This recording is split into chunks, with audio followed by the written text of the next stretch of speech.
Bonjour à toutes et à tous et bienvenue pour cette vidéo qui sera consacrée à tout ce qu'il faut savoir, tout ce qu'on peut attendre de la saison 3 de Daredevil ou Daredevil si vous préférez, dont tous les épisodes seront disponibles dès le vendredi 19 octobre sur Netflix, une saison 3 qui s'annonce à mon avis très intense.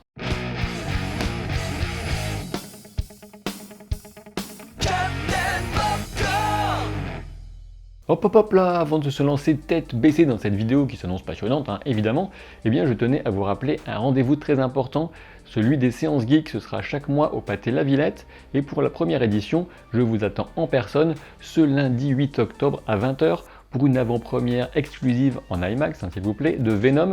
Il y aura une introduction à l'univers du film, ensuite un débriefing après sa projection, et puis aussi une session de questions-réponses. Alors dépêchez-vous de réserver vos places, il y a un lien dans la description de la vidéo, et il n'en reste déjà plus beaucoup. Bon, maintenant que ça c'est dit, revenons à Daredevil saison 3, et sachez que de mon point de vue, Daredevil, peu importe, c'est la meilleure série Marvel Netflix, sans doute avec The Punisher, et peut-être la première saison de Jessica Jones, grâce à un méchant éminemment réussi, comme celui de la première saison de Daredevil, et qui reviendra dans cette saison 3. Mais avant d'aller plus loin, évidemment, il y a une alerte spoiler, il faut avoir vu la première et la deuxième saison de Daredevil, et puis aussi la conclusion de The Defenders. Après, vous pouvez aussi vous en foutre complètement des spoilers, chacun sa vie. Ce qui est certain, c'est que cette saison 3 devrait être particulièrement sombre et poursuivre son exploration d'un Matt brisé qui tente de se redéfinir en tant qu'homme, sans même parler de héros. Il faut bien dire que les questionnements moraux sont aussi consubstantiels à ce personnage que les combats au corps à corps sans pitié.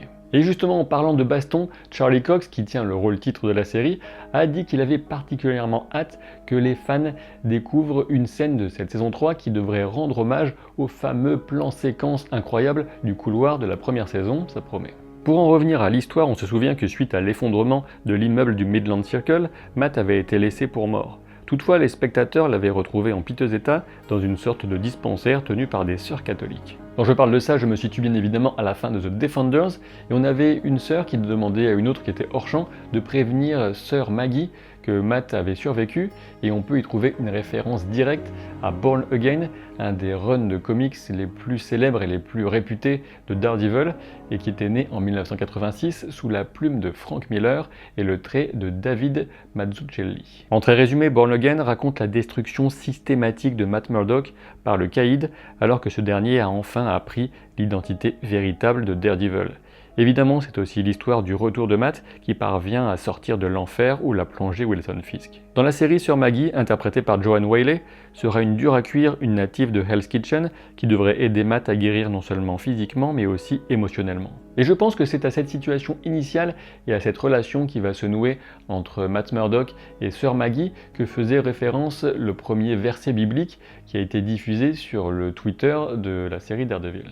Jean, verset 12-40, « Il a aveuglé leurs yeux et endurci leur cœur, afin qu'ils ne voient point des yeux et qu'ils ne comprennent point du cœur, et qu'ils ne se convertissent point, et que je ne les guérisse point. » Alors dans ce verset, pour ce qui est des notions d'aveuglement et de guérison, elles sont assez évidentes dans la situation initiale de Matt Murdock de cette saison 3, et pour ce qui est de la compréhension du cœur, eh bien on peut y voir déjà une tonalité pour cette saison, et puis aussi le chemin que Matt aura à parcourir. Attention toutefois aux conclusions trop hâtives concernant Born Again, puisque cette saison 3 ne pourra pas en être une adaptation directe et intégrale. D'abord parce que c'est impossible quand on connaît le comics en question et là où se situent les séries Marvel pour l'instant, et puis tout simplement aussi parce que le showrunner a dit que ce ne serait pas le cas. Et ce showrunner justement, de qui s'agit-il? Eh bien d'Eric Olson, qui a travaillé auparavant sur Arrow et The Man in the High Castle. Il remplace Marco Ramirez et Douglas Petrie, partis pour The Defenders après avoir supervisé la saison 2, sachant que pour la première, le rôle avait été tenu par Stephen S. The Knight. Et on sait que Olson a proposé une histoire originale qui a beaucoup plu à Marvel Television, d'ailleurs un synopsis officiel est déjà disponible. Disparu depuis des mois, Matt Murdock revient en homme brisé, qui remet en question son avenir, aussi bien en tant que justicier, sous le costume de Daredevil, qu'en tant qu'avocat. Toutefois, lorsque son grand ennemi, Wilson Fisk, sort de prison, Matt se voit contraindre de choisir entre rester caché aux yeux du monde ou pleinement embrasser son destin de héros. Et pour en revenir à la situation initiale qui sera celle de Matt au début de cette saison 3, eh bien on sait qu'en plus d'être brisé physiquement et émotionnellement, en plus des doutes qui vont l'assaillir, eh bien il sentira ses sens surdéveloppés lui faire défaut, faiblir, ce qui forcément remettra potentiellement en question sa capacité à endosser le rôle de Daredevil. Alors bon, personnellement, je dois avouer que les histoires de super-héros qui perdent leur pouvoir, ça a tendance à très rapidement m'agacer. Du coup, j'espère qu'ils passeront rapidement à autre chose.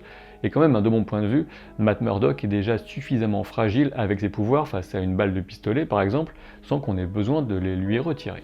Avant de parler de Wilson Fisk, le Caïd ou encore le Kingpin en VO, eh bien j'ai envie de revenir sur les nouveaux personnages dont on a entendu parler et qui permettent de deviner certaines pistes parfois importantes pour cette saison 3. Tout d'abord, on a Raoul Nadim, interprété par Jay Ali.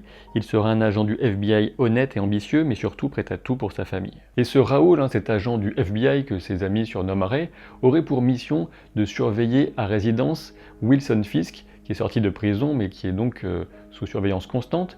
Et voilà une situation qui me semble renvoyer directement à un autre verset qui a été mis en avant par le compte Twitter de la série. Il s'agit de celui des Romains 12-21 qui dit « Ne te laisse pas vaincre par le mal, mais surmonte le mal par le bien ».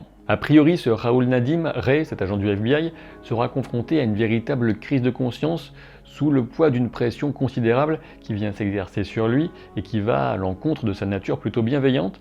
On peut y voir sans doute une reprise d'un élément assez important de l'histoire de Born Again, les comics que j'ai déjà évoqués, alors que Wilson Fisk pourrait faire peser sur lui un terrible chantage. Et clairement, si Wilson Fisk parvient à forcer la complaisance de cet agent du FBI qui a pour mission de le surveiller, eh bien il aura les coups des plus franches pour remettre en cause la crédibilité de Matt si jamais il ressurgit, ou encore de Foggy Nelson. Et oui, rappelez-vous, en fin de saison 2, on avait vu Wilson Fisk se faire la promesse qu'il réduirait en cendres la vie aussi bien de Matt Murdock que de Foggy Nelson, mais puisqu'entre-temps Matt est considéré comme mort et que leur cabinet a déjà fermé, il est possible que Fisk veuille pousser la vengeance encore plus loin et surtout contre Foggy. Quoi qu'il en soit, on sait que le Caïd aura une approche bien plus calculée et sournoise dans cette saison et qu'il distillera la peur et la méfiance pour mieux retrouver sa place et détruire ses adversaires. Il cherchera sans doute à se faire passer pour une victime pour le chevalier blanc persécuté par un Daredevil dérangé et malveillant, comme le laisse sous-entendre l'imagerie de ce face-à-face. En outre, il faut savoir qu'un personnage que les fans de Daredevil attendent depuis très longtemps devrait enfin faire son apparition dans cette saison 3, et je fais bien sûr référence à Bullseye, comme si le Kingpin, le Caïd, n'était pas un adversaire déjà suffisamment redoutable à lui tout seul. Alors déjà, pour ceux qui ne connaîtraient pas ce personnage, ce qui caractérise Bullseye, c'est une précision de tir et de lancer totalement hors du commun, puisqu'il est capable de tuer non seulement avec des armes conventionnelles, mais aussi en lançant à peu près tout et n'importe quoi, y compris un cure-dent ou une balle de baseball.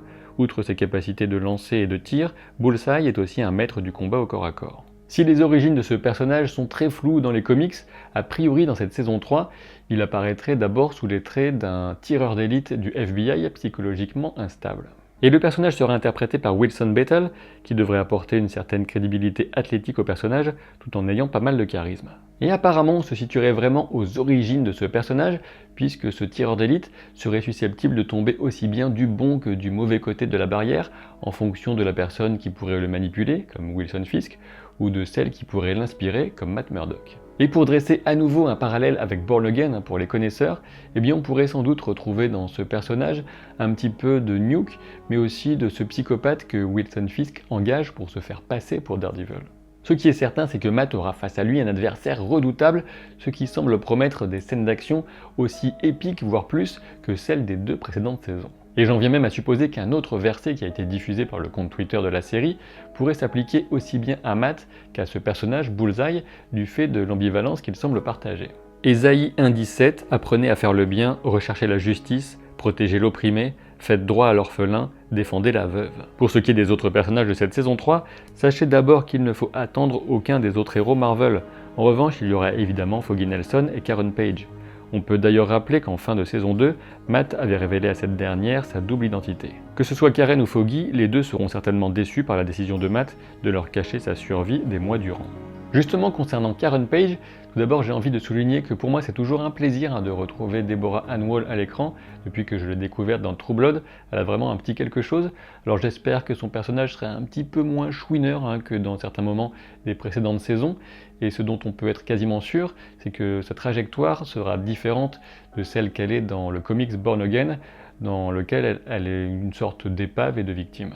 On sait aussi, bien sûr, depuis un moment, depuis la première saison, que Karen porte de lourds secrets issus de son passé, et à un moment ou à un autre, il va bien falloir qu'il joue dans la dramaturgie de la série, et je pense que ce sera pour cette saison 3. Par ailleurs, je suppose que son rôle de journaliste restera central et qu'elle devra faire face au caïd, à Wilson Fisk, dans sa quête de vérité, ce qui fera d'elle potentiellement une cible. Autre information de casting toute récente, Leslie Ann Warren jouera Miss Falb, une survivante, une femme à la moralité exemplaire et à la volonté de faire. Difficile d'en deviner plus sur ce personnage pour l'instant, mais ce portrait semble la destiner à s'opposer elle aussi à la volonté du caïd. Et puisqu'on parle du loup, on sait qu'a priori on devrait revoir Vanessa. C'était la grande histoire d'amour de Wilson Fisk dans la première saison, celle qui participait à donner autant d'épaisseur au personnage, sans mauvais jeu de mots, enfin si un petit peu quand même. Évidemment, celui qui sera au centre de ce maelstrom, c'est Matt Murdock, et la question qui se pose légitimement après les différents teasers, c'est de savoir s'il est en train de se laisser convaincre par le message de Frank Castle, croisé durant la deuxième saison. En effet, cette saison 3 devrait poser Matt en équilibre précaire sur la ligne qui sépare non seulement le bien et le mal, mais aussi la raison et la folie. Blessé et en proie au doute, il risque de s'adonner à une rage et à une paranoïa qui le rapprochent dangereusement de ceux qu'il combat. La tentation sera pour lui de totalement abandonner sa part de lumière, notamment tout le travail qu'il accomplissait en tant qu'avocat, en étant Matt Murdock, pour s'abandonner à la seule violence. Il dit lui-même que le mal ne réagit qu'aux ténèbres et qu'il préfère mourir en tant que Daredevil. Voilà pourquoi c'est à lui que s'adressent certainement les 2 derniers versets bibliques cités dans la promotion de cette saison. Job 12-22, il met à découvert ce qui est caché dans les ténèbres, il produit à la lumière l'ombre de la mort. Deutéronome 30-15, vois, je mets aujourd'hui devant toi la vie et le bien, la mort et le mal.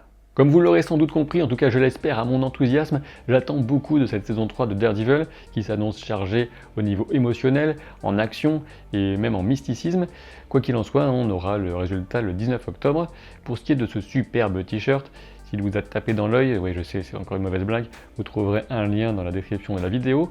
Et puis si vous avez aimé cette vidéo, vous savez ce qu'il vous reste à faire en termes d'abonnement, de notifications, de pouces en l'air.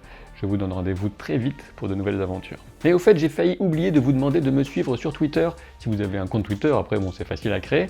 Et pourquoi? Eh bien parce que c'est sur ce réseau social que je vais beaucoup traiter de l'actualité culture pop au jour le jour. Et puis si vous ne le faites pas, je mettrai tout simplement un costume Daredevil fait maison, noir, assez classe, et je viendrai vous casser tous les os un par un. À bon entendeur, salut.